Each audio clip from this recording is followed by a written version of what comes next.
साथियों, जय श्री कृष्ण, राधे राधे, ओम नमः शिवाय, हर हर महादेव। आप लोग स्वस्थ होंगे, आनंद होंगे, ऐसी मुझे पूर्ण उम्मीद है। और भगवान भोलेनाथ से भी मेरी प्रार्थना है कि मेरे प्रिय तुला राशि के जातक स्वस्थ रहें, मस्त रहें। भगवान भोलेनाथ का हाथ इनके सिर पर बना रहे, माँ लक्ष्मी इन पर धन वर्षा करती रहें, ऐसी मेरी सद्भावनाएं आपके साथ हैं। साथियों, आज मैं फिर उपस्थित हूँ आपके सामने एक नए इम्पोर्टेंट वीडियो के साथ।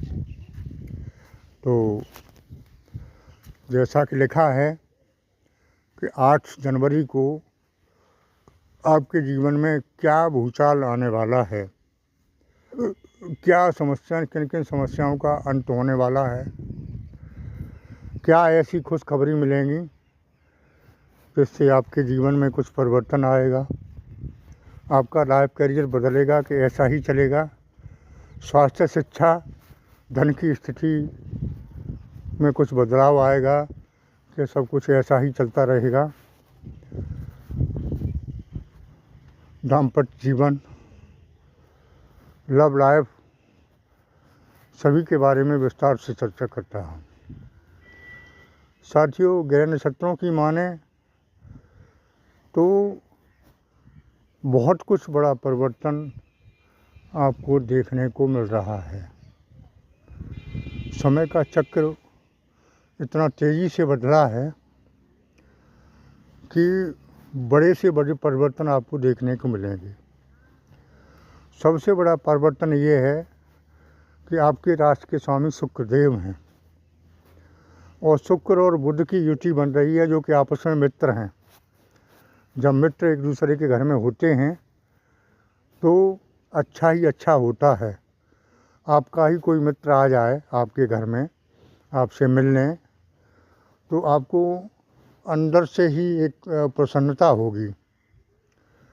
तो अंतरात्मा आपकी विशेष खुश होगी कि हाँ, मेरा कोई अभिन्न मित्र मुझसे मिलने आया है। तो शुक्र और बुध आपस में मित्र हैं और दोनों एक ही घर में बैठने जा रही हैं। इससे क्या होगा कि लक्ष्मी नारायण राजयोग बन रहा है। और जब लक्ष्मी नारायण राजयोग बनता है तो आप नाम से ही महसूस करें, लक्ष्मी और नारायण जब इकट्ठे हो जाएंगे तो आप पर किस बात की कमी रहेगी। फिर बहुत दिनों बाद बड़े बड़े कष्ट झेल लिए आपने। मैंने पिछले वीडियो में जैसे कि बताया था, लगभग 5 वर्ष से आप कष्ट झेलते चले आ रहे हैं। खुशी के तो दर्शन ही नहीं हुए और एक धैर्य का बांध होता है। सबसे बड़ा गहना आदमी के पास धैर्य होता है। वो धैर्य का बांध भी आपका हिल गया, टूट गया, क्योंकि हद होती है किसी चीज़ की। समय के फेर में सब कुछ चला गया। अब पुनः समय लौट रहा है आपके पक्ष में। आप इस स्वागत के लिए, समय के स्वागत के लिए तैयार हो जाइए। और आपको वो मिलने वाला है जिसको आपने खो दिया था, वो कई गुना होके वापस मिलने वाला है। क्योंकि ये 4 ग्रह भी इकट्ठे हो रहे हैं।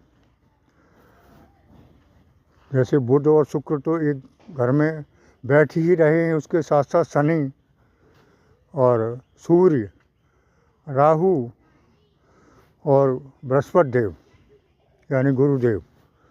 ये वर्ष जो है गुरु का वर्ष है,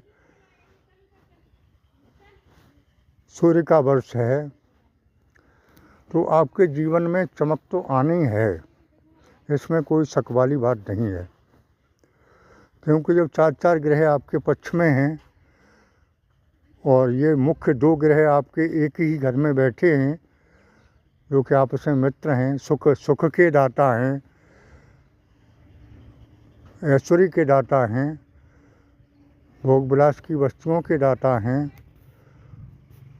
और इच्छाओं की पूर्ति के दाता हैं, लव लाइफ के कारक हैं। तो शुक्रदेव आपकी राशि के स्वामी आप पर पूरी तरह से मेहरबान हो चुके हैं। साथियों, चर्चा करें आगे की, तो जो आपको मानसिक तनाव अब तक मिला उसके कारण क्या थे कि धन की स्थिति गड़बड़ा जाना, आपकी इतनी समस्याएं हो गई थीं कि घर परिवार में तो क्या समाज में भी इज्जत नहीं रही, घर में भी इज्जत नहीं रही। कारण था कि आप मानसिक रूप से विक्षिप्त हो चुके थे। उसका कारण था धन का अभाव।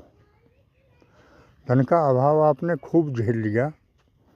अब इतना पैसा आएगा जो कि आप ये सोचने को मजबूर हो सकते हैं कि इस पैसे का सदुपयोग कहाँ पर करें।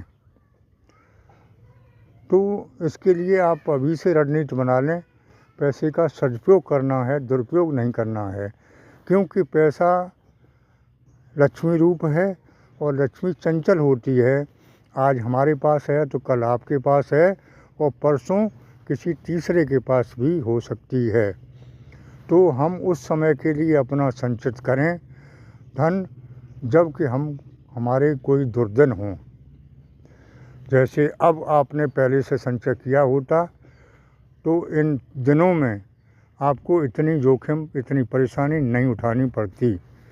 लेकिन जब पैसा आ जाता है तब तो आप ये सोचने लगते हैं कि अब क्या कमी है, ऐसा भी कर लूँ, वैसा भी कर लूँ, होने करने का है वो भी कर लूँ, नहीं करने का है वो भी कर लूँ। लेकिन आगे के लिए भी ध्यान रखना है। साथियों, घर परिवार में अब सब कुछ चेंज हो जाएगा। आपकी भावनाओं की कदर होगी और ऑटोमेटिक आप आश्चर्य में पड़ जाएंगे कि हमारा इतना मान सम्मान कैसे होने लगा। कोई अदृश्य शक्ति आप पर कृपा करने वाली है, ऐसा आप महसूस करेंगे। उसके बाद पैसे के इतने अच्छे स्रोत बन रहे हैं। ये मैं अपने आप से नहीं कह रहा हूँ, ये मैं सोचना कि आचार्य जी तो ऐसा कहते रहते हैं। आपके ग्रह नक्षत्र ऐसे बन चुके हैं कि आज के दिन से आपका सब कुछ बदल रहा है। 7 तारीख से ही ये चेंज आ रहा है और मैं 8 तारीख का भविष्यफल आपके सामने ये पेश कर रहा हूँ। इस दिन यानी 8 जनवरी को आपको कोई विशेष समाचार मिल सकता है, विशेष सूचना मिल सकती है, जिससे आपके घर में आपके अंदर एक नया उत्साह, नया जोश, नया जुनून पैदा होगा काम करने के लिए। क्योंकि जब कुछ अच्छा होता है तो नया उत्साह घर परिवार में और अपने खुद अंतरात्मा में पैदा होता है।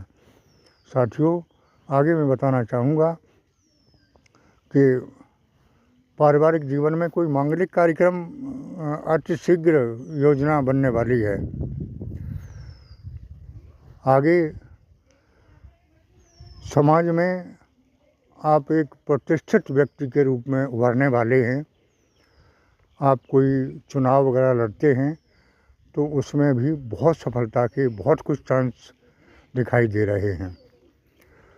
आगे साथियों में कहना चाहूँगा कि व्यापार धंधे जो अब तक यही नहीं मालूम पड़ता था कि चल रहे हैं या रुके हुए हैं, कैसा क्या है, पैसे का पता ही नहीं चलता था। तो अब वो सब कुछ आपको मेंटेन दिखाई देगा। कल से ही आपको आसार लगने लगेंगे। साथियों, आगे मैं बताना चाहूँगा कि विद्यार्थियों के लिए समय अति उत्तम आ रहा है और वो भी अपने तैयार रहें। तैयारी में निश्चित ही क्वालिफाई होंगे। नौकरी में प्रमोशन के योग तो बन ही चुके हैं, पहले ही बताया, लेकिन नौकरी भी निश्चित लगने के आसार, योग बन चुके हैं। आप अपना कर्म करते रहें।